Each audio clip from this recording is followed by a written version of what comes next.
Предлагаю сейчас говорить не о конкретном театре, пусть даже мы в нем сейчас и находимся, Мгм. где вы служите, и не о вас, как об актере конкретного театра, а попытаться говорить принципиально, глядя со стороны, от третьего лица как будто бы. Мгм. И здесь, и дальше сегодня в нашем разговоре, когда произносится русский драматический театр или русский театр, то подразумевается, по крайней мере, с моей стороны, театр, где творческое выражение происходит на русском языке. Вот ровно это. Никакой конкретно по адресу театр и тому подобное. Ну, я-то с вами согласен полностью. Ровно это и есть.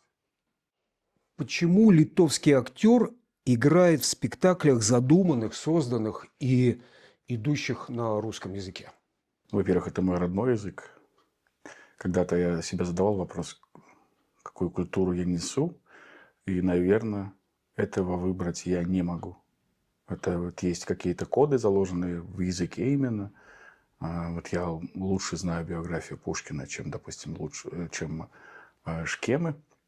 Хотя, ну, в данном случае знаю почти одинаково. Но это вот заложено во мне. Это язык с молоком мамы, там, тоже советское кино. Бабуля меня им питала часто. Ну, как бы это... Ну, вот я понимаю, что я вырос в Литве. Тут, на самом деле, не все так просто. Это очень сложный вопрос. Идентификация себя. Я же все равно как бы понимаю, что я играю на русском. Ну, вот даже спектакль взять того же Розенкранца и Гильденстерна, но это литовский театр. Хотя ставил русский режиссер. Сценографии тоже великого литовского уже сценографа, можно сказать, Мариса Некрощиса. То есть такой симбиоз, и этот весь спектакль поклон литовскому театру, наверное, больше. Но играем на русском, потому что я делаю это лучше, чем на литовском. Особенно такие тексты. И еще, наверное, тут нюанс есть, о котором я подумал когда-то, что мы подаем русскую культуру через литовскую призму. И это такой уникальный вид, наверное, искусства, можно так сказать. А с другой стороны, если наше Министерство культуры не будет в этом заинтересовано, то привезут. Потому что законы рынка у нас действуют. И зачастую привозят не то, что бы хотело литовское государство, чтобы видел народ.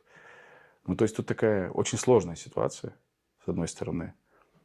Странно со стороны Литвы финансировать, наверное, театр на русском языке, если мы говорим с точки зрения каких-то взглядов националистических, которые сейчас, ну, наверное, во главе стоят. А с другой стороны, это можно логически объяснить. Потому что, ну, здесь свободный рынок, тогда приезжает легендарный спектакль «Собачье сердце». Откуда? Какой легендарный? Что там за внутри? Как бы. Ну, и то есть они приедут, они заберут, потому что люди хотят на русском языке. Это все-таки нас меньшинство, они хотят дальше что-то связывать себя с этим языком. Это нормально. Скажите, пожалуйста, но все же работа в русскоязычном театре в 26-м году, вот сейчас, это сознательное сужение творческого пространства или, вот, поясните, пожалуйста, поиск уникальной ниши, как вы уже начали говорить об этом, которой нет, это важно, нет в литовском театральном мейнстриме сейчас? Вряд ли это какой-то выбор. Это как, вы знаете, как в том же спектакле. Только сила инерции управляет нами. И мы дрейфуем в сторону вечности. Ну, то есть я русскоговорящий. Был специальный набор русскоговорящих в этот театр. И год совпал. Ну, и я поступил.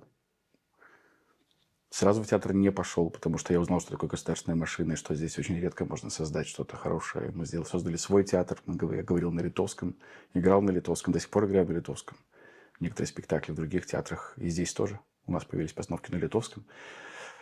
То есть это не какой-то сознательный выбор тоже, когда мое первое образование – это строительный инженер, и когда я пришел в институт, я не знал, как мне себя вести, как мне говорить. Я со всеми говорил по-литовски, хотя понимаю, что передо мной Александр Куровский, который говорит по-русски. Он говорит: ты чего?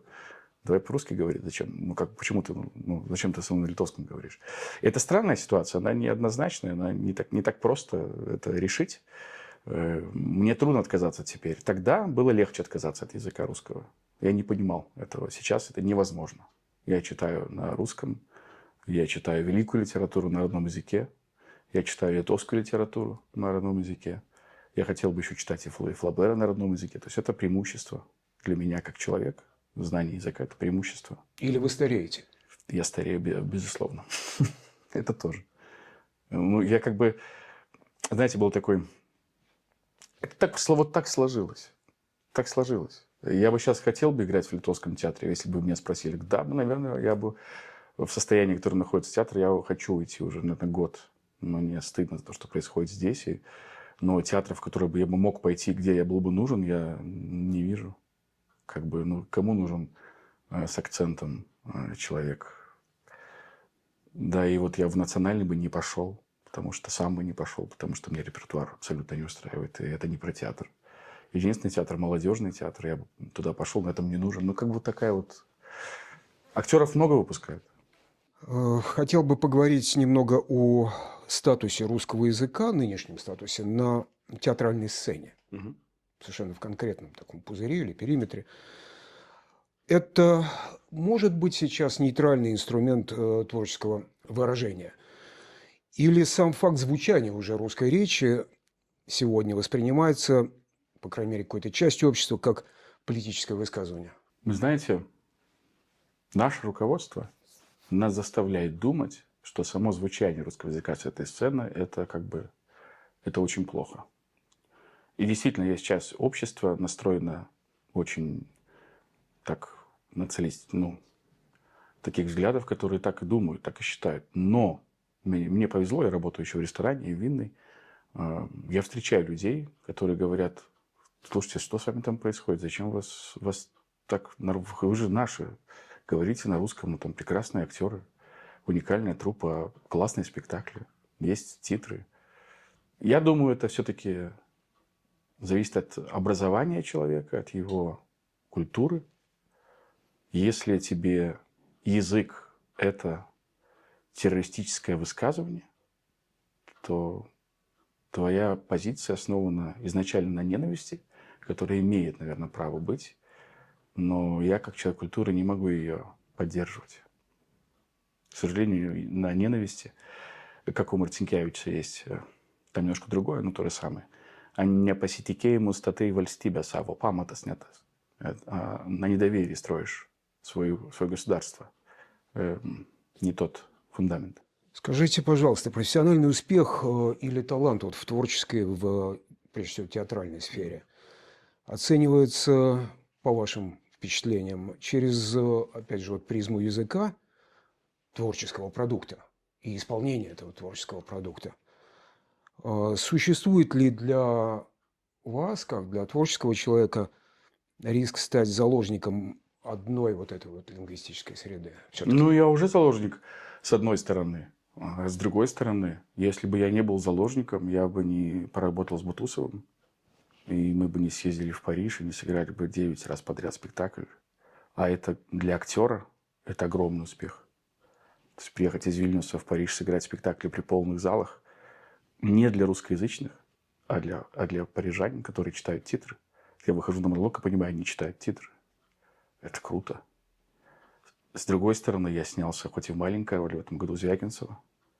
Если бы я не принадлежал вот этой вот закрытому пространству, я бы этого не сделал никогда. Просто никогда. А это, ну, для меня Звягинцев, это успех. С одной стороны. С другой стороны, я понимаю, это цена.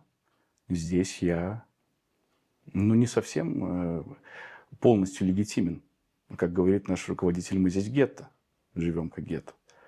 И как бы, я прихожу в компанию, говорю: как тебя зовут? Томас. Я говорю: а меня Игорь. Игорь мое имя. И легкая пауза. Легкая пауза. И так было в начале 90-х, потом это как-то сошло на нет, и опять все это повторяется. И я это могу понять. Но ситуация такая, да, с одной стороны, я заложник, но с другой стороны, заложники все своей судьбы, так скажем. Аудитории спектаклей на русском языке составляют, и это я видел сам, и это воспроизводится, литовцы, украинцы, белорусы, литовские русские, поляки. Литовцы тоже ходят. Да, я так и сказал, Да. да. И это заметно в зале. Вот такой вот синтез, вот такая смесь разных языков в самом зале. Я бы сказал, наверное, даже разного внимания. Да. По-разному живут в этом самом зале в течение пьесы, спектакля. По вашему опыту и ощущению, есть ли разница в том, как каждая вот из этих самых групп, условных групп, в общем-то, мне нежелательно так группировать и так делить, как каждая из этих групп ищет и понимает спектакли вот во время игры, во время исполнения? Есть ли темы, есть ли сюжеты, есть ли сцены и некие ситуации такие вот сценарные, сюжетные, на которые эти группы реагируют даже диаметрально противоположно? Отвечу, наверное, по-театральному сначала. Для нас зал либо тяжелый, либо свой. И он поглощает этот зал большинство обычно. То есть, грубо говоря, вот мы играли «Море-океан», не «Море-океан», «Венецианского купчиху». И у меня сначала большие куски монолога, а потом у меня почти нет. Больше спектакль длинный. И я выхожу в зал, начинаю только говорить, и я понимаю, сегодня мне будет стоить крови это. И я выбрасываюсь там из сапогов. И говорю, ребята, старайтесь, потому что уйдут. И они уходили, 80%. Это с одной стороны. С другой стороны, отвечая на ваш вопрос, когда мы были в Париже, то абсолютно разный юмор действует на них по-разному. То, что смешно там, вообще не смешно здесь. Но сказать, что вот у нас публика, чтобы я чувствовал разницу между местными поляками, белорусами и украинцами, я, наверное, не могу вам сказать такого. Потому что не могу. Наверное, спектакли, которые вот антрепризы какие-нибудь там, «Мадам Рубинштейн», или, допустим, полегче возьмем «Зойкину квартиру», то и там тоже не почувствуешь, потому что большинство забирает у тебя. Даже если ты не настроен на спектакль, если большинство смеется, ты как-то в это включаешься. Они тебя заражают как-то этим. Это мои наблюдения. Может быть, я глубоко не прав, но для меня зритель это вот приходит, и там стираются все грани. Наверное, вот так. Даже если, когда мы были в Париже, помню, Валька подстроился, понял, что достает меч, и им это смешно. И он достает меч просто долго и мучительно. Он достает из себя этот меч и кривляется. И все. И чем больше он кривляется, тем больше им смешно. Господи, у нас бы просто наш бы сидели и сидели. Что ты кривляешься? Зачем это? Вот это, наверное, да, это разное. А у нас я не чувствую такого. Если представить, что театр на русском языке здесь, в Вильнюсе, в Литве, исчезнет, да, совершенно прекратит существование, что, на ваш взгляд, потеряет литовское театральное пространство в целом? Вы знаете, мы сейчас живем в такое время, хотя времена одинаковые, говорят. Вот я шел по площади, и там какие-то девчонки, у них какой-то был то ли лайфхак, то ли что, у них тоже микрофон был, они спрашивали, что такое любовь. Я проходил, у меня было очень плохое настроение, что в жизни случилось. И я встал, посмотрел, сделал паузу. Я говорю, какая разница? Вот это, наверное, самое главное, что я чувствую сейчас. Но это, наверное, потому что моя трагедия, мой театр как бы закрывает. То, что о чем вы говорите, это реальность. Русского театра скоро не будет. Мы уже играем на 4 языках. Играем плохо, но играем. Это уже не имеет... То есть политика победила культуру в данном конкретном случае. Я думаю, что мы не один такой театр. Когда политики начинают влезть в культуру, это всегда заканчивается плачевно в любой стране, в демократической или диктатуре, неважно.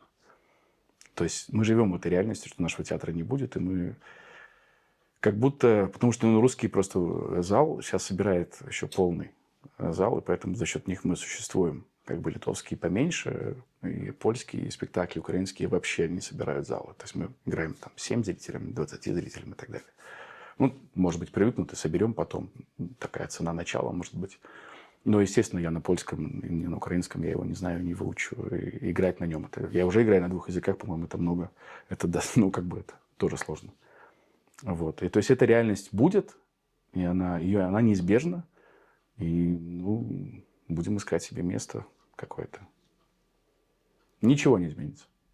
Потеряют только те люди, которые до сих пор греют себя какой-то иллюзией, что можно существовать в данном контексте времени. Вот русская культура, литовская.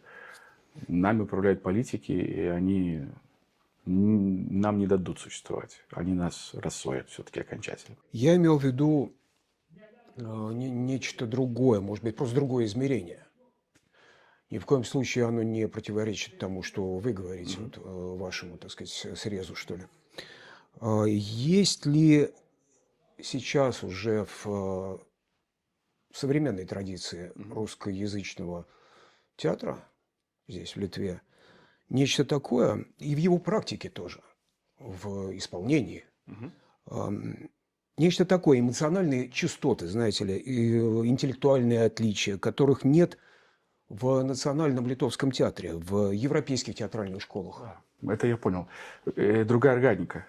Нам даже иногда вот мастодонты, они приходят смотреть, литовские мастодонты приходят смотреть наш театр. У нас другая школа, немножко, можно так сказать. Хотя, может, школа, наверное, одинаковая. Мы все закончили ЛМТА, Литовскую академию музыки и театра.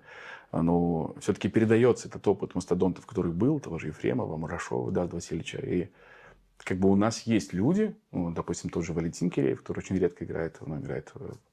У него органика такая, которой нет больше нигде, ни в одном театре. Это одесская школа, это совсем другой театр. И люди, конечно, когда приходят на Зойкину квартиру, тоже они видят, что это другой театр. Именно потому, как играют актеры. Не по режиссеру. Может, это литовский театр, в большинстве своем это режиссерский театр. А тут мы сталкиваемся с другой органикой. Да. Она другая, и это подкупает, и поэтому наши актеры и в кино их берут, потому что другая органика. Грубо говоря, если очень хороший артист театральный литовский, то он театральность передает кино, и кино получается такое. Ну, там есть исключения, но, в принципе, это так и есть. Другая органика, вот, наверное, это могу сказать. А что за органика все-таки? Это вот существование на сцене бесформенное, а исключительно живое.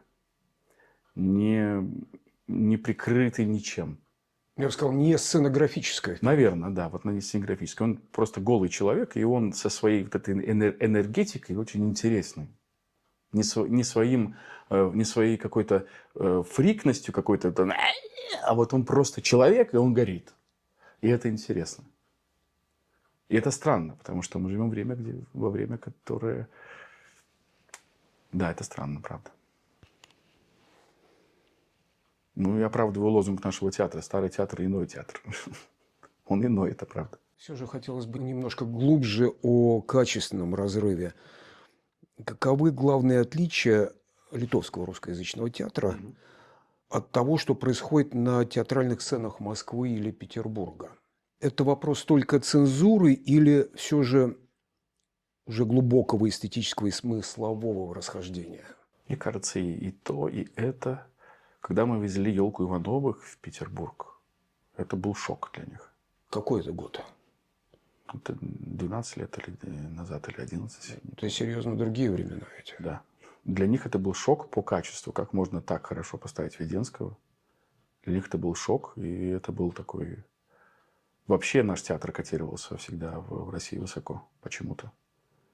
Потому что, ну, если так говоря искренне, я не скажу, что наша труппа, ну, с моей точки зрения, самая сильная и так далее, но люди говорят, что у нас хорошая труппа. Был актер из Риги. Он убежал из Беларуси, и я с ним встретился на площадке в Звягинцево. И он приехал к нам на Розенкранц, а у него тоже поставил спектакль Бутусов, портрет Гоголя. И он мне такой отзыв потом говорит: слушайте, ребята, ну, это реально Питер. Вот у нас ничего похожего нет. То, что вы сделали, это уровень. А это уровень Питера. Вот человек говорит, который со стороны, который как бы конкурент нам. Безумно это приятно было. Уровень Питера... Уровень Питера спектаклей Бутусова именно. Я понимаю, но это сходство с... Это сходство по силе, по качеству. Потому что, вы понимаете, мы находимся в состоянии, когда я играю Розенкранц там раз в 4 месяца. Ну, для профессионального артиста это фактически нереально. Такой спектакль выдержать, и потом, ну, как бы 4 месяца или там 6 месяцев перерыв. И это нормально для этого. То есть это... Но это надо какие-то сверхусилия предпринимать, чтобы быть в форме, чтобы быть постоянно вот в таком накале. Потому что я чувствую, что подходит дата этого спектакля вот уже через неделю. И я нервничаю сильно, потому что я не в форме, я растренирован, мало играем, мы мало заняты. А если труппа будет на 4 языках, мы вообще будем заняты еще реже. То есть это такое... И он говорит, что мы уровень Питера, но это поддерживает какой-то огонь. Это поддерживает какое-то желание не сдаваться, что ли, потому что оно сейчас преобладает. желание сдаться. И уже не... Потому что играть плохо не очень хочется. А есть ли расхождения какие-либо с московскими, петербургскими, современными, я имею в виду, Знаете, качествами? сколько мы там туда не ездим, а спектакли воспринимать по видео очень трудно. Очень трудно. Но я думаю, что вообще эстетика литовская, театральная, мне лично гораздо ближе. Я все-таки вырос на Некрошисе, на Туминосе. И я думаю, что и там они были востребованы, потому что это все-таки гениальные режиссеры, которые определили и опередили время. Некрошис задал вообще стиль театра дальше. То есть, мне кажется, что театральные режиссеры и зритель театральный, они завидовали всегда нам, нашим Вейткусам, Туминасам, Некрошисам, Крашуновасам и так далее. Скажите, пожалуйста, а можно ли говорить сейчас о таком понятии, как европейский русский театр? Но он вынужден, наверное, он уже есть, я думаю. Я точно не знаю, но что-то там есть в Берлине. Ну вот в Париже вообще не мешает смотреть на русскоязычные, допустим, постановки. Если она хорошая, то есть если мы говорим о прогрессивном капитализме, так можно сказать, который уже устоялся, то им на идеологию, по большому счету, они главное качество. Ну, Мережковский приезжает к Муссолини, и ему важно, что Мережковский хороший писатель. Ну, как бы, извините, корреляция, может, не точная, но в смысле... смотрите, Вильнюсский театр, как бы, литовские граждане приезжают в Париж, говорят на русском. И что? Это же прекрасно. Я же представляю литовский театр, не русский.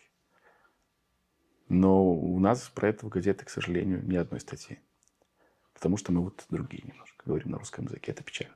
Вот у такого русскоязычного театра в Литве и в Европе вообще есть ли потенциал, как вы считаете, быть центром сбора, притяжения для русскоязычной культуры европейской, и при этом быть свободным от того, по-моему, чего здесь и опасаются, нарративов превосходства, понимаете, от нарративов такой высшей инаковости, то есть имперскости, иначе говоря. Я понимаю, о чем вы говорите, да. Знаете, очень трудный вопрос. Очень трудный. Потому что мы здесь находимся в состоянии инаковости, но не имперской. Доходяг таких, этих, которых надо содержать. Я понимаю, о чем вы говорите. И опасность такая есть. Есть ли потенциал? Бог его знает. Но если мы говорим о первой миграции, о белой миграции, то, наверное, тоже создавались какие-то центры культуры. Вряд ли они сумели избежать этой имперскости. Не знаю, у меня таких данных нет, но и обратных тоже нет. Мне кажется, что, грубо говоря, если бы это случилось в другой империи, было бы примерно то же самое. Человек, выросший в империи, наверное... Даже помню, когда Юрий Николаевич Бутусов приехал, мы такие, другие. Он на нас смотрит сверху вниз, а у нас все вот так. Я ему отвечаю как равному, а он не привык к этому. Это была такая серьезная борьба. И он за год, за два, он примерно говорит, я понимаю, как здесь устроено, мне будет трудно. Говорит, я готов с этим смириться, что здесь есть, да. И это, понимаете, дело, я понимаю, к чему вы клоните. Я понимаю, что имперскость это Я тут был они в музее и обсуждали проблемы русскоговорящих, и говорили о Достоевском и о том, что вот Достоевского читают, поэтому люди по-имперски думают. Но это то же самое, не знаю, если бы сказать, что прочитал «Преступление и наказание» и захотел убить старушку. Такая же корреляция, по-моему. Умный человек, образованный человек может попасть в эти сети, но в конце концов он выйдет. Он выйдет. Есть ли будущее, отвечаю на ваш вопрос. Есть, конечно. Будут люди, будет спрос. Так было всегда, так и будет, наверное. И если вот еще раз попробовать описать русскоязычный театр в Европе, в Литве, но теперь как человек, кто он, какой он? Вы знаете, это, кстати говоря, стандартная задача на так называемых фокус-группах. То есть вот нечто. например, медиа или какую-то институцию описать как человека. Вот в данном случае русскоязычный театр. Кто он, какой он, каковы его неповторимые особенности, как буквально живого существа. В чем он другой? Я понимаю, что вы хотите от меня такого предельно четкого ответа, но для меня театр любой язычный, это люди и личности. Вот если есть личность, тот же Мельтинец у нас был, он определял театр. Неважно абсолютно национальность, он определял театр именно своей личностью. Наверное, если мы берем театр Бутусова, он уже абсолютно брехтовский театр. Это же эпический театр. И там этой национальности, по-моему, вообще по минимуму. Мне кажется, что даже немцы сыграли бы у него гораздо лучше, чем остальные. Мне по ощущениям просто. С другой стороны, я понимаю, мои глаза же видят, что вот я иду в национальный, там другой, один театр, а мы, другой театр. Естественно, это, наверное, какой он? Наверное, русский театр – это последний театр, в котором уместно слово «служить». Давно люди не служат в театре. Это вообще служить кому-то, чего-то, это в армии. Как бы есть отношения, есть рыночные, есть 5-часовой, 7-часовой рабочий день, есть право на обед, право на то, Чему всё. служить сейчас? А вот мы служим это какой-то... Это правда странно, просто у нас старые устои, на которых мы выросли, они как бы для нас легитимны, а новые, мы понимаем их прелести, больше времени для семьи и так далее. Но понимаем и минусы. Что, зато уже за волосы себе вытащить из болота не получится. А если не получится, профессия уходит. Вот если хотя бы раз в год себя за волосы не вытянуть из болота, не сделать из себя человека лучше в этом плане. Это же не какой-то план, вы знаете, сделай это и это. Это сработает. Ты можешь пытаться вытащить и не вытащишь. Мы говорим о профессии, которая вообще профессиональная этика, которая уходит. Потому что театр – это отдельный мир. Это абсолютно отдельный мир. Вот это понимание, что театр – отдельный мир, даже это уходит. Смотрите, нами руководит человек, который просто руководитель. Он говорит, я могу руководить и заводом. Мне все равно. И это понимаю, что идет такая модель вообще, в принципе, общества. И вот я против нее, наверное. Я не согласен, что профессионализм это все, что есть. Мне кажется, иносказательно, но все-таки вы сейчас описали ту личность, Наверное. театр как человека. Я вам так скажу. Для меня страдать – это нормально. Для новых людей, нового общества нет. И я понимаю эту разницу, но я надеюсь, что мне тоже место будет в этом обществе. Потому что такие люди тоже нужны, как наш театр. Если русскоязычные театры в Европе и русскоязычные театры в Литве, вот они все замолчат. На ваш взгляд, кто или что станет основным интерпретатором русских смыслов для мира? Потому что, мне кажется, вы их передаете в спектакле по Веденскому и даже по Маяковскому. Даже потому, что Маяковский все-таки пролетарский, да, и большевистский поэт. Больше, тем не чем менее. это. Маяковский больше, чем это. Маяковский – это целый мир. Передаем ли мы русскость? Вы знаете, что бы я хотел, наверное, сказать? Что я никогда не стремился, наверное, понять Маяковского как русского человека. Вот я понимаю его страдания по Лили Брик и его. И вот это для меня это резонирует, потому что это любовь. Это любовь и художник великий. И вот эта вечная мука. Вот это вот он вытаскивал себя за волосы, и она понимала это. Да? Но вы говорите об одном Маяковском, а у вас их 4, по-моему, на сцене. Да, потому что люди, он же теперь, когда я постарел, как вы правильно заметили, я понимаю, что люди склонны ошибаться. То, что я, допустим, 15 лет назад я написал в статье, не написал, меня попросили дать интервью по поводу Вейткуса, по поводу его педофилии скандал на почве педофилии, там молодые девушки и так далее. И тогда для меня это было просто, я молодой, я хочу за правду, за все. И сейчас я понимаю, что плохо то, что он делал. Ужасно плохо. Но сейчас бы я уже не пошел в газету. Во-первых, смысла нет. Во-вторых, он все равно великий режиссер. И это все его беда. И тем более ничего не доказано. Просто как бы я говорю о том, что было. О чем я давал интервью. Как бы Бог ему судья. И я больше не хочу судить людей. Я, когда был помоложе, я это делал очень часто. А сейчас я отказываюсь. Я сужу себя. И это мой долг так делать.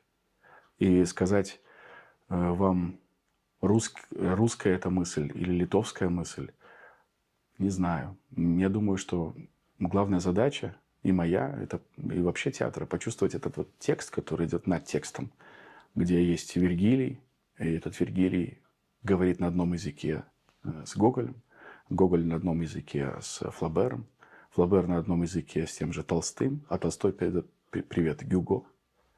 И с одной стороны, с точки зрения политиков, они очень отличаются, потому что Гюго пишет про великого Наполеона, а Толстой пишет про Наполеона Говнюка. Но все это для вечности, для этого гипертекста не имеет значения. Потому что они говорят друг с другом на одном языке. Вот это, мне кажется, самое важное. Попасть в этот язык, где языка нет. А есть этот вот молчание мудрецов. Есть тезис или мнение, что русская классическая драма, она уникальна своим вот вниманием к маленькому, такому проигрывающему, то есть лузеру, в общем, человеку. Думаете ли вы так, во-первых? И вообще, есть ли в этом ценность, если оно так, для современного литовского европейского общества? Думаю, есть, потому что такие... Я сам очень люблю Достоевского. И, конечно, «Преступление и наказание» – это не о маленьком человеке, как говорит нам хрестоматия школьная. Скорее, его бедные люди. Это о маленьком человеке. Это один из моих любимых текстов вообще, в принципе. Он во мне очень резонирует. Но если мы возьмем Пушкина, которого считали имперцы, считали либералом, а либералы считали имперцем, значит, человек прожил достойную жизнь, значит, он все-таки к милосердию. Все, он вернулся и призывал царя к этому. Милосердие. Русская ли это черта? Да вряд ли. Человеческая. Нужно ли милосердие сегодняшней Европе? Я скажу, что для меня нужно, чтобы у них оно было, но я понимаю, что им не нужно. Есть социальные гарантии какое-то милосердие. Где работай? Есть какие-то акции по помочь детям и так далее и тому подобное. Вряд ли это акт милосердия. Милосердие – это то, что ты не можешь отдать, но отдаешь. Это другое. Но отвечая на вопрос, нужно ли в Европе это, думаю, нет. Чтобы сохранить, сейчас надо думать, наверное, о себе. Скажите, пожалуйста, какие особенности психологической школы, сейчас я имею в виду актерской, театральной, и методы работы с подтекстом, которые невозможно передать при переводе на другой язык? То есть, например, пьесы российских или русских, так сказать, авторов, они не работают, они вообще, так сказать, полупустой или пустой звук в любом другом языке. Нет. Ну, скорее, мы можем так сказать о Пушкине, потому что это поэзия. А поэзия вообще поэзию переводить, конечно, это дело такое. Хотя Венслова перевел Пушкина в Онегин, я читал на литовском, с ума сойти, думаю, какой перевод хороший. Но нет такой корреляции, я не думаю, что это так. Есть гениальный Ибсен, он переведен и на литовский, на русском, я читал, и он работает. Вот сходите в молодежный театр «Дикая утка», там вообще билетов не купить. Но разве это симметричная ситуация? Я все-таки говорил и спрашивал о русском. Ибсен и Чехов – это симметричная ситуация, конечно. Это одного поля ягода. Ну, как бы это реализм, Это психология, психологический театр. Как бы говорится одно, подразумевается другое. Это и Стринберг, и тот же и Чехов. Но если то, что литовский зритель или европейский зритель ни за что не узнает, не услышит, если перестанет встречаться и слышать русский театральный язык? Я не понимаю вопроса, простите меня. Скажите еще раз, я правда не Ну понимаю. вот здесь в зале Да, какая-то часть аудитории – это литовцы. да.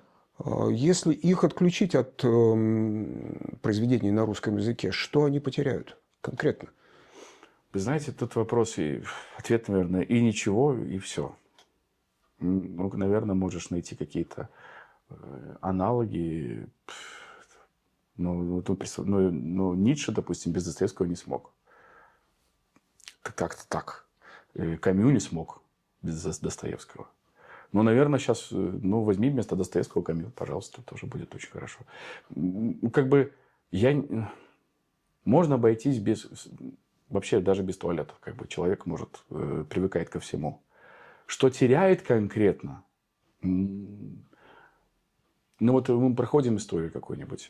Идем. Вырежете Данте из всей этой истории. Ну, я себе трудно представляю, как может вообще потом дальше. Также, наверное, для меня, без Пушкина, я не знаю. Или, грубо говоря, роман «Мастер и Маргарита», он на меня влияет колоссально. Хорошо это или плохо, но я понимаю, что как бы без этого романа моя жизнь была бы другая. А если великая литература вообще влияет, то, по-моему, это хорошо. Это лучше, чем на меня влияют новости, ТикТок или еще что-нибудь. Я понимаю какие-то новые смыслы. Отвечая на ваш вопрос, потеряет, наверное, самое главное. Умение или видение, что мы все люди, и нам надо как-то жить вместе. И не надо заканчивать истреблением друг друга. Потому что если эти люди с такой национальностью написали такую литературу, может, можно и договориться, может, как-то и жить дальше вместе можно. Потому что же без этого и жить невозможно. Хотя, знаете, вот у меня коллеги, я работаю в ресторане. Если они ничего не узнают о русской литературе, их жизнь не поменяется. Ну, это в их представлении, это по их оценкам. Они ничего не испытают и скажут, что, собственно, ничего и не потеряли. Верно? Да. Но это моя оценка их, наверное. Но тогда, если можно, вопрос от обратного. Если представить себе, допустим, Вильнюс, он станет более однородным или вообще даже однородным в языке и в своей культуре, в конце концов. Потому что сейчас он... Он такой. Да, Он всегда был таким. С Вильнюсом ничего не сделаешь. Он очень смешан. Но, тем не менее, если представить такой город, что он потеряет, что уникальное исчезнет, на ваш взгляд? Если потерять русский язык? Да, и с языком культуру, прежде всего. Может быть, он, наоборот, углубится, так сказать, в другую часть свою. Наверное, по поводу... я эта часть и есть, как бы. Да? Да. И что потеряет Вильнюс, если не будет меня? Ну, конечно, ничего. Жили люди, так и будут жить. Это же я создаю эти смыслы, что у жизни на меня нет никаких планов. Ну, это в биологическом все-таки смысле. Наверное, какие-то студенты скажут, скучно без Игоря. Игорь был такой. С другой стороны, насколько я понимаю, русскоязычное население, которое сюда ввозилось когда-то, это были специалисты каких-то узкопрофильных, но хорошие. И до сих пор есть какая-то от этого... есть разные, конечно, вы правы. Не знаю, скажу так. Потеряет с моей точки зрения, да. С точки зрения политика и ангажированного человека, который смотрит каждый день новости, ничего. Биологически и технологически, да, ничего. Ничего. Мы сейчас, если я вас правильно понимаю, присутствуем при таких длительных, растянутых похоронах русского театра. Да, так и есть. Я бы уважал больше свой народ, если бы он сказал: ребята, мы его закрываем, идите лесом. Вот эта позиция. Сказал бы, вот эта позиция. Это честно. И за этой честностью что-то бы, конечно, когда закрываешь театр, это всегда Закрыть театр очень легко, а создать театр – это очень сложно. Особенно с традициями. И против чего я вообще здесь выступаю? Нашу историю стерли. Нам сказали, что ваш театр не может быть основан в 1946 году. Это гарнизонный театр. То есть, ребята, вы делаете то же, что делал Советский Союз. Вы отвечаете тем же. И это всегда плохо. Это всегда плохо. Говорить об этом, дискутировать сложно, раскрывать какие-то раны по поводу русского языка, по поводу того, что здесь было. Но я вижу сплошное отрицание нас, как людей, сплошное отрицание своего советского прошлого, как государства. Ведь есть куча людей, которые были литовскими патриотами, но при этом были коммунисты. И это тоже об этом надо говорить. И не однобоко, а со всех ракурсов. Марцинкевичус – гениальный поэт. Гениальный поэт. Это просто... Его трилогия «Миндаугас Маžvydas кафедра» – это Шекспир. Это очень круто. И говорить про его ошибки, когда ты находишься здесь на теплом стуле, рассуждать о коллаборантстве в 60-е годы, особенно когда ты молодой и не понимаешь того времени, что было. Это самое страшное, что может случиться с этой страной, и оно происходит. И, к сожалению, наш театр уходит недостойно. А ведь наш театр участвовал и одни из первых в Союзе. И театр – это всегда проявление свободы. Сказать со сцены то, что не можешь сказать. Также я и в «Калигуле» говорю то, что нельзя говорить со сцены, потому что у меня там куча импровизации есть. Я называю вещи своими именами там. Но одна разница. Всем уже пофиг, что ты будешь говорить правду.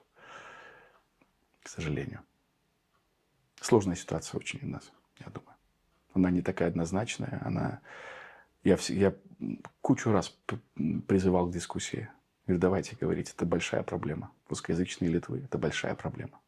Русский язык – это прям... Я гражданин Литвы. Я здесь родился. Наверное, здесь умру. Мои предки живут здесь 150 лет почти. Я не чувствую себя меньше гражданином, чем наш руководитель или еще кто-нибудь. И я знаю, что такое государство, которое не слышит людей. И которое делает какое-то непонятное вообще. И когда ты свою политику основываешь на ненависти, ничего не будет. Вообще ничего не будет. Я люблю Литву не меньше, чем мой руководитель театра. Может, даже больше. Поэтому понимаю, как сложно. Какая сложная ситуация. И на пороге чего мы находимся. Как я говорю в Розенкранце, мы все свидетели катастрофы. Катастрофы. Я так это чувствую.